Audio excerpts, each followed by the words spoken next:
of Elvis's life and the work that he did. Yeah, I thought it was fantastic. I could see some Grammys coming out of it. James Burton never needed the spotlight. He just needed his Telecaster and a song that needed saving. While others chased fame, Burton chased the perfect note.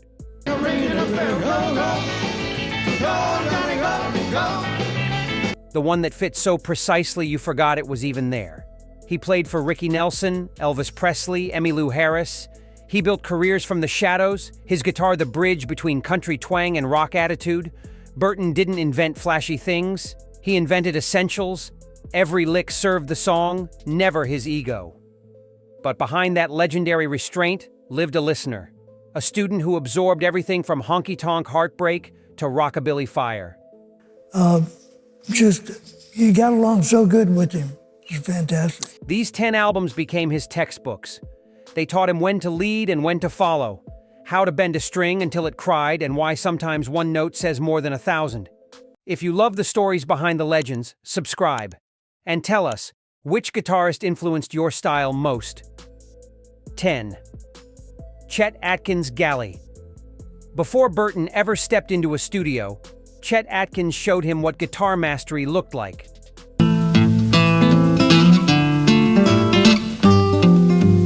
Released in the mid-1950s, this album captured Atkins at his elegant best.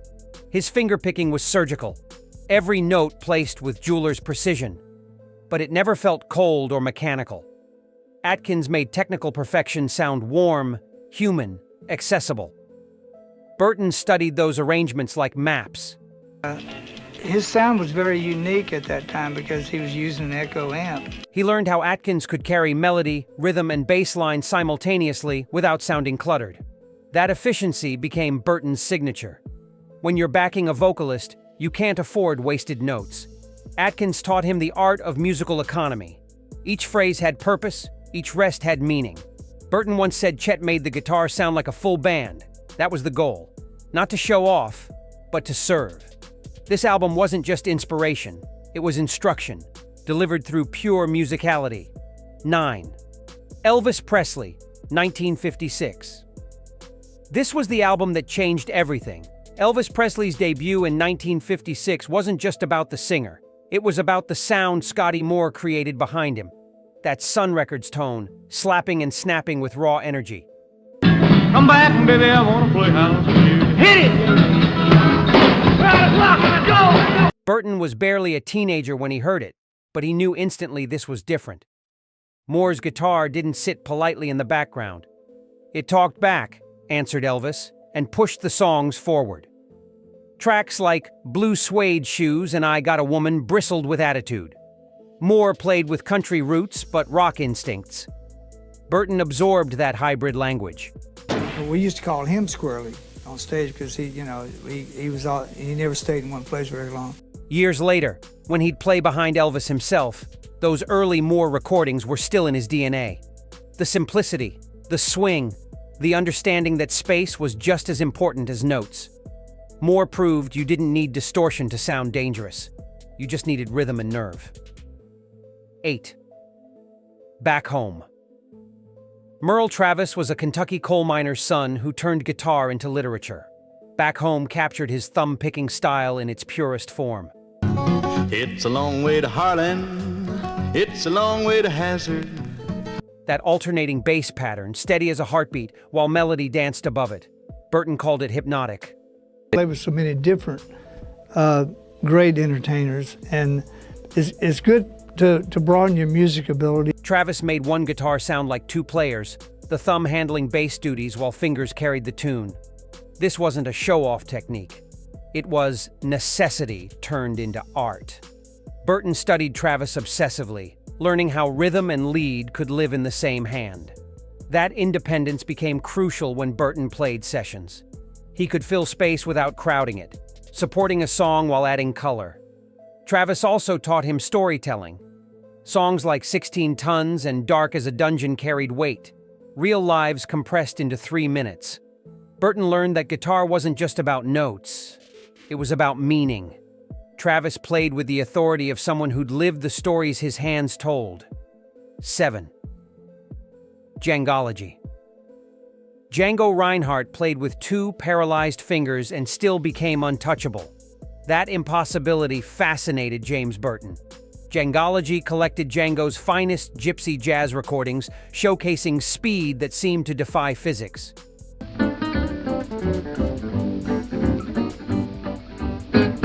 But speed alone didn't make Django special. It was the phrasing, the way he sang through his guitar. Every run told a story, built tension, released joy. Burton wasn't trying to copy Django's style. He was studying his approach, how Django turned limitations into advantages, how he made technique disappear into pure emotion. All was created at a very early age. I'll demonstrate that with maybe a 2-string. You hear Django's influence in Burton's fluidity, the way his solos flow naturally rather than sound constructed. Django never played the same solo twice. He improvised with total confidence, trusting his instincts. Burton brought that freedom to country and rock sessions. Play what the moment needs, not what you rehearsed. Django proved great guitar playing isn't about perfection. It's about personality expressed at an impossible speed. 6. After School Session, Chuck Berry gave rock guitar its vocabulary. After School Session, released in 1957, was the dictionary. Ring, ring goes the bell. The cook in the lunchroom's ready to sell. Every aspiring guitarist learned these riffs, but James Burton understood the deeper lesson. For me, it was just like, he was just like one of the guys. Berry didn't just play notes, he built hooks. His guitar lines were memorable as vocal melodies, designed to stick in your head forever. School Day, Wee Wee Hours, Berry Pickin'. Each track was a clinic in musical economy. Burton admired how Berry made simple ideas devastating through rhythm and attitude. That double-string work, bending notes in unison, became rock guitar shorthand. But Berry's real genius was serving the song. His solos never wandered. They made their point and got out. Burton adopted that discipline completely. When he played sessions for Ricky Nelson, Elvis, Merle Haggard, he was always asking Berry's question. What does this song need? Not what can I show off, but what serves the music. Berry taught him that restraint is power. 5. Walk. Don't Run instrumental rock albums weren't supposed to become hits. Walk, Don't Run proved otherwise. Released in 1960, the Venture's debut was pure guitar magic without a single sung word.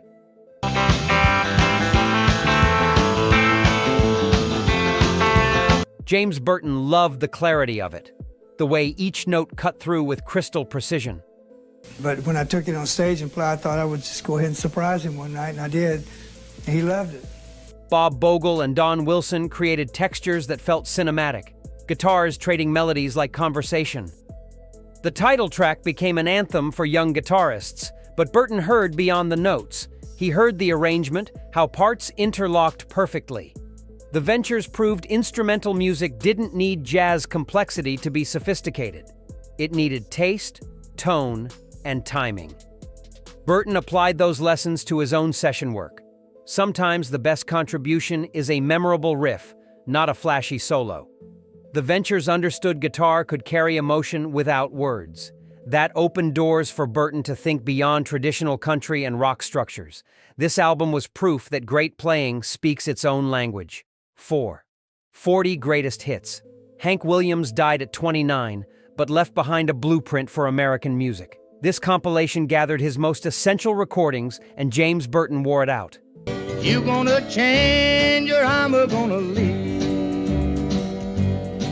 Williams wasn't a guitarist, but his songs demanded perfect guitar work. Simple, honest, emotionally direct. Burton learned from Hank's phrasing, the way he delivered a line with maximum impact and minimum fuss. Songs like I'm So Lonesome I Could Cry and Your Cheatin' Heart were masterclasses in saying everything with almost nothing. When Burton played country sessions, he channeled that economy. Don't overcomplicate, just feel it. Hank's music also taught Burton about space. Those old recordings breathed. The arrangements were sparse, letting each instrument speak clearly. That influenced how Burton approached rock sessions. He never cluttered the mix. He found his pocket and stayed there, supporting without suffocating. Hank Williams showed him that great music comes from honesty, not complexity. Play what you mean. Mean what you play. 3. The Chirping Crickets. Buddy Holly was rock and roll's unsung architect. The Chirping Crickets, released in 1957, captured lightning in a bottle. The whole world can see that you were meant for me. James Burton heard in Holly's music a perfect blend of country roots and rock energy. Holly's guitar work was rhythmic, driving, infectious. He played rhythm like it was lead, making chords ring with personality. That influenced Burton's own rhythm playing, which was never just keeping time. Burton made chords speak. Tracks like That'll Be the Day and Not Fade Away had grooves that lived in your bones. Holly understood that rock music was physical, meant to make you move. But he also brought songwriting sophistication that elevated the genre. Burton admired Holly's fearlessness. He wrote his own songs, led his own band, and controlled his own sound. That independence inspired Burton to trust his instincts in sessions. Holly died tragically young, but his recordings remained timeless. Burton kept returning to them, finding new lessons in their apparent simplicity. 2. From Elvis in Memphis. By 1969, Elvis needed reinvention. Elvis in Memphis delivered it. James Burton played on this album, but before the sessions, he studied it as a listener.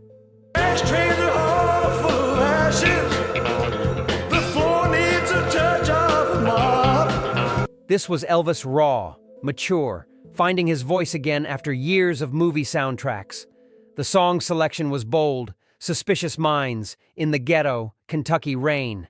These weren't teen anthems. They were adult music, full of regret and wisdom. Burton's guitar work threaded through these songs with perfect sensitivity. He'd learned from all his influences and poured them into these sessions. The tone was clean but expressive, country-flavored but rock-solid. This album taught Burton about reinvention. Artists evolve, and great sidemen evolve with them. Elvis trusted Burton to find the right feel for each song, and Burton delivered restraint when needed, fire when called for. This wasn't just another session, it was resurrection. And Burton's guitar was the pulse bringing it back to life. 1. The Hitmakers. Before anyone, there was Les Paul. The Hitmakers collection showcased Paul's revolutionary approach to guitar and recording. Music, wonder how far, where there's heaven, it's where you are. James Burton didn't just admire Les Paul's playing, he was astonished by his vision. Paul invented multi-tracking, delay effects, and close-miking techniques. He turned the studio into an instrument itself. Tracks like How High the Moon and Vaya con Dios weren't just songs. They were sonic experiments that happened to be commercially successful. Burton marveled at that combination. Paul proved you could be innovative and accessible simultaneously. His guitar technique was phenomenal, lightning-fast runs that somehow never lost melodic sense. But more importantly, Paul showed Burton that guitarists could be architects of sound, not just players of notes. That mindset shaped Burton's entire career. He approached sessions as opportunities to create something new, not just execute parts. Les Paul gave guitar playing legitimacy, proved it could be art and craft together. For Burton, this was the foundation everything else built upon. James Burton never chased fame, but he achieved immortality. These 10 albums weren't just records he loved. They were lessons absorbed, languages learned, philosophies internalized. From Chet Atkins' precision to Les Paul's innovation, from Django's impossibility to Chuck Berry's hooks, Burton took the best of everyone and forged something uniquely his own. He became the guitarist other guitarists called when perfection mattered. His secret wasn't talent alone, it was listening.